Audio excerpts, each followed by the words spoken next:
If you've ever felt overlooked, underestimated, or invisible, watch this story until the end. It might just change how you see your own strength.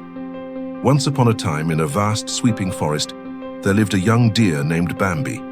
He was kind-hearted and quick-witted, but he was born timid.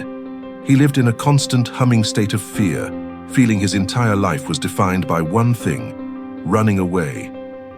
He watched the bears, who were respected for their size, and the foxes, who were respected for their cunning, and he felt insignificant. One day, a great roar scattered the animals in a panic. Bambi, in his terror, stumbled and fell into a deep, thorny ravine. He was trapped. When he looked up, his heart stopped. Above him, blocking the harsh sun, stood the old scarred king of the forest, a magnificent lion. Bambi trembled, bracing for the end. But the lion simply stared, his gaze not hungry but curious. "You have the speed of a stag, but the heart of a field mouse," his voice rumbled, low and powerful. "You run from everything." Bambi whispered, "You are a lion, I am a deer. I am meant to run." The lion let out a soft, dry laugh.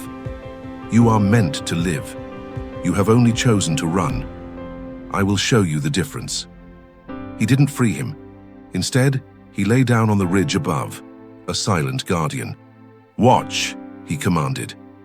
A pack of wolves, smelling Bambi's fear, crept toward the ravine. Bambi panicked, looking for an escape. "Stand still," the lion ordered from above. "Look at them. Do not show them your fear. Show them only your certainty." Bambi forced his trembling legs to lock. He stared at the lead wolf, his heart hammering, but he held his ground. He channeled the lion's impossible calm. The wolves who live on fear were baffled. This deer did not run. This deer did not cry out. Confused by this change, and sensing the quiet power of the lion above, they hesitated, snarled, and eventually slunk away. Bambi was breathing hard, but he was alive. He had not run. The lion finally nodded, a flicker of approval in his old eyes. "The ravine has a small exit just behind those rocks," the lion said. "You have been free to leave this whole time." Bambi was stunned. He looked, and he was right. He had been trapped by his mind, not the thorns. "But what about you?" Bambi asked, finding his voice. "You hunt." The lion looked out at the forest, the wind rippling his mane. "I hunt because it is my nature, but I am king because it is my choice. I am not defined by the bear's size or the fox's cunning. I define myself. My mentality is my crown." Bambi finally understood. The lion's mentality wasn't about being a predator. It was about no longer thinking like prey. It was about deciding his own worth and walking with that certainty. He found the exit and climbed out. He did not run. He walked. In our own lives, how many of us live like Bambi? We live in prey mode. We're afraid to speak up in a meeting, afraid to start the new business, afraid to set boundaries.